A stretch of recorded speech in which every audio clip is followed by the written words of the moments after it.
Épisode 4.37 Médium spirituel. Le témoignage de Samuel. Bonne écoute!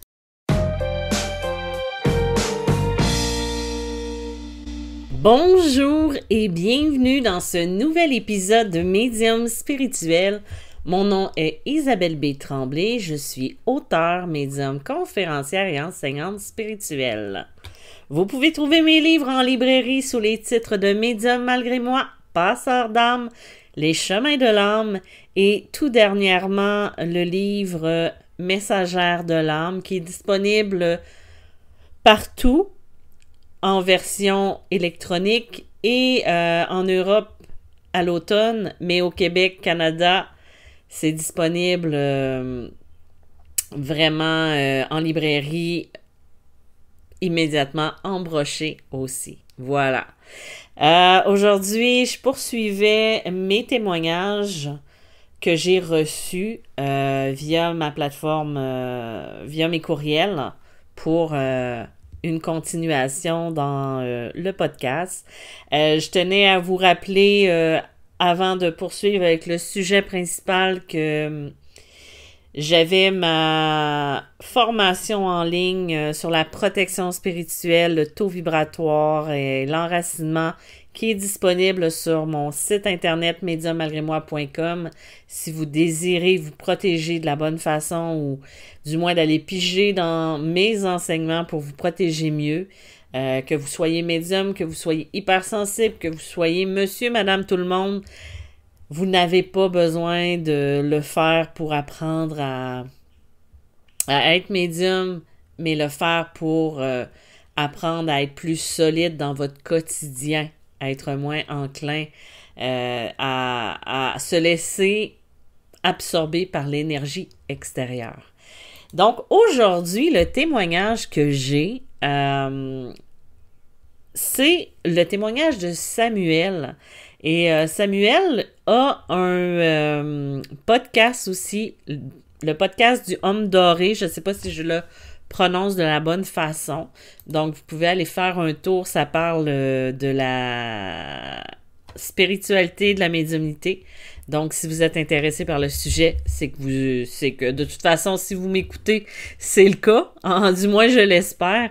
Je ne sais pas si vous avez remarqué...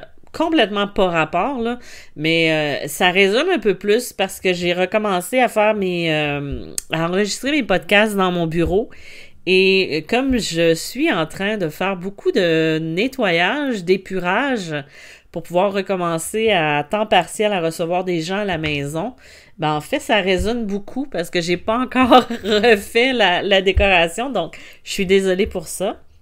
Donc, j'en reviens avec mon témoignage de Samuel cette semaine. Comme vous le savez à chaque fois, je vais le lire et je vais en parler au jeu pour que ce soit plus facile à la compréhension. Donc, je commence tout d'abord tout de suite, sans plus attendre. Et voilà. J'ai toujours été intéressée par ce qui touche à l'invisible depuis ma petite enfance.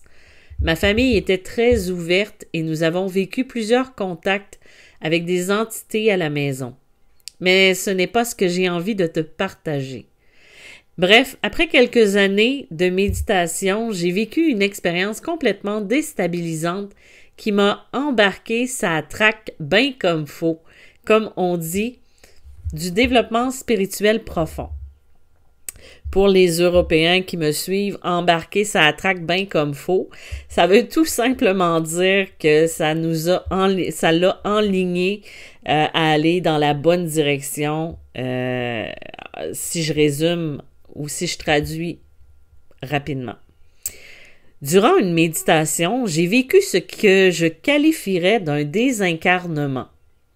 De la façon que ça s'est déroulé, j'ai senti mon corps se mettre à vibrer très intensément. Et à la façon qu'on pourrait siphonner quelque chose, j'ai senti mon essence extirpée dans une sorte de vortex passant loin au-dessus du crâne. En tout cas, au-dessus de la tête. Mais je dirais pas que c'est monté vers le ciel. Il n'y avait pas de direction à proprement parler. C'est là que s'est produit le moment le plus déstabilisant. Je me suis retrouvée dans un espace vraiment particulier, pleinement conscient et avec franchement la conviction que mon être humain était une petite fraction de la réalité et que dans l'espace où j'étais, disons, j'avais beaucoup moins de limitations. La notion des concepts ou de nos schémas mentaux, comme on le vit ici sur Terre, n'avait plus du tout la même signification. Le concept du temps était vraiment très relatif, ainsi que la manière linéaire dont on conçoit les événements. Ça semble impossible pour un cerveau, mais j'avais en quelque sorte des fenêtres d'expérience de ma vie présente que je pouvais visionner en simultané, tout en pouvant vivre chacune des expériences individuellement. Je pouvais consulter les événements du passé, futur, de la même manière qu'on peut rembobiner ou avancer un film. La différence, c'est qu'il m'était possible de revivre les événements avec tous les ressentis, les réflexions du moment de la façon qu'on l'expérimente sur Terre. J'avais aussi une vue globale sur la relation entre les actions et leur impact. Un peu comme quand on lance une roche sur un lac sans vagues, je revoyais les personnes que j'avais marquées ou non qui portaient dans leur vie l'effet de nos interactions. La notion du bien, du mal, d'un peu tout ce qu'en tant qu'humain on trouve fait du sens, n'avait pas vraiment de sens dans cet état-là. C'était des choses, mais j'avais la réflexion suivante. On le voit comme ça parce qu'on regarde du point de vue de l'humain, tout simplement.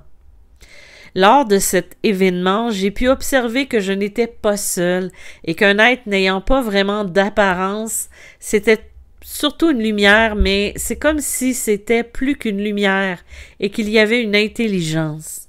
Elle m'a envoyé un message de félicitations comme quoi j'avais réussi. Quand j'ai réalisé que je n'étais plus dans le corps qui me recevait, j'ai eu très hâte d'y rentrer à nouveau. J'ai eu aussi quelques craintes de ne pas arriver à rentrer à nouveau, mais ça s'est bien fait. Et c'est là que ça a été difficile, parce que dans ma vie quotidienne, je me sentais complètement décalée, du genre que tout ce qui fait du sens n'avait absolument plus aucun sens. Le monde était étrange et ça m'a pris 2-3 mois m'en remettre. Encore là, la notion du temps, c'était pas normal. J'ai rencontré quelqu'un de vraiment particulier dans ce moment-là qui m'a beaucoup rassuré sur l'expérience ou plutôt bien guidé. Je venais juste de la rencontrer, mais je dirais que la rencontre tombait à pic. Je n'ai plus voulu méditer durant l'année qui a suivi. Par la suite, c'est pas mal ce qui m'a fait prendre conscience qu'il y a vraiment beaucoup de choses qui sont méconnues de l'homme, notamment sur la nature du réel, et j'ai commencé à prendre très au sérieux ma quête et mon travail spirituel.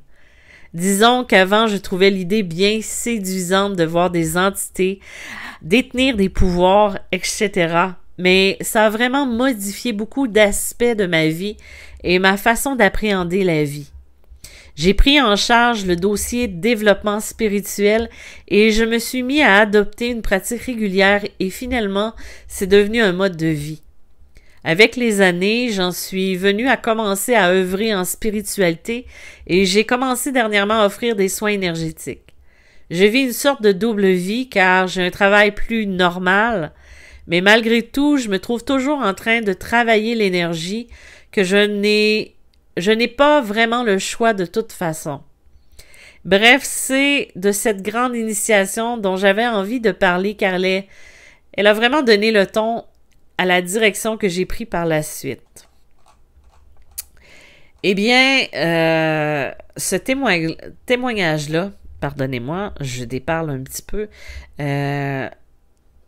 ça arrive souvent comme un type de voyage astral, un voyage à l'intérieur de soi ou dans l'univers ou peu importe. Il n'y a pas vraiment d'explication quand arrive ce moment-là où on a cette pulsion-là de développer sa médiumnité, de développer ses dons, ses talents et de faire le travail intérieur. Donc, bravo Samuel d'avoir choisi de te connecter à toi, à ton intérieur. Puis c'est vrai que c'est déstabilisant quand on vit ce type d'expérience-là parce qu'on se sent décalé. On a l'impression que les gens autour de nous comprennent pas toute l'étendue de la vie, de toutes les possibilités qui sont là. Et on arrive aussi à un moment où les problèmes que les gens vivent, ou même nos problèmes, ne sont pas si importants que ça, ou ne sont pas si graves que ça. J'enlève pas de l'impact aux problèmes qu'on peut vivre dans notre vie, mais c'est comme s'il y a des choses qu'on remet en perspective et qui nous semblent moins importants ou moins dramatiques. Ça serait peut-être le meilleur mot à utiliser.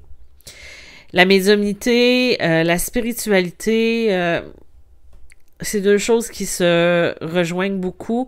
C'est vrai que la méditation va être un outil très fort pour l'éveil, parce qu'en méditation, on apprend à se connecter à soi, à l'intérieur. On va faire un voyage intérieur puissant.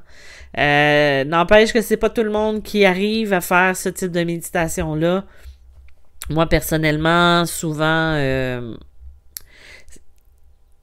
pas personnellement, mais je dirais que moi aussi, ça a été beaucoup la méditation qui m'a aidé à une époque, il y a plusieurs années, j'allais chez une amie qui organisait des méditations avec une de ses employées, des méditations guidées, et c'est là que j'ai eu mes premières visions conscientes, mais encore là, dans ma tête à moi, c'était pas conscient, c'était juste mon imagination, parce que j'ai une tête dure et j'ai de la difficulté à recentrer, mais la méditation, ça peut être un outil qui est fort pour se reconnecter à soi. Si vous n'êtes pas capable de méditer dans le silence, vous pouvez essayer des méditations qui sont dites guidées, des méditations ou des jeux de respiration que vous faites pour calmer votre mental puis vous recentrer au niveau du cœur, des choses que j'enseigne comme ça dans mes coachings ou dans mes formations d'initiation à la médiumnité. C'est d'atteindre cet état d'esprit-là qui va faire que vous vous connectez à l'intérieur. Donc, voilà. Ben, en tout cas, merci Samuel pour ton partage. Comme je vous l'ai dit, il y a un podcast Homme Doré, si je ne me trompe pas sur la façon de le dire, O-M-D-O-R-E, avec un espace entre homme et doré. Donc, si vous voulez le retrouver sur Spotify ou je ne sais pas si on est sur d'autres plateformes, je n'ai pas vérifié. Donc, je commençais à l'écouter. Bon travail. Et voilà, donc c'était ça pour cette semaine. Je suis en vacances cette semaine. C'est un message préenregistré. Donc, si jamais vous voulez connaître plus mes services, vous pouvez aller sur mediumagrémoi.com. Vous pouvez m'écrire, m'envoyer des courriels. J'essaie de répondre le plus ardemment possible. Des fois, je prends du temps, mais je vous ai pas oublié. Et surtout, allez vérifier vos dossiers indésirables parce que c'est ça qui arrive des fois, malheureusement. Donc, merci encore une fois d'avoir été présent. Je vous dis à bientôt. Bye bye!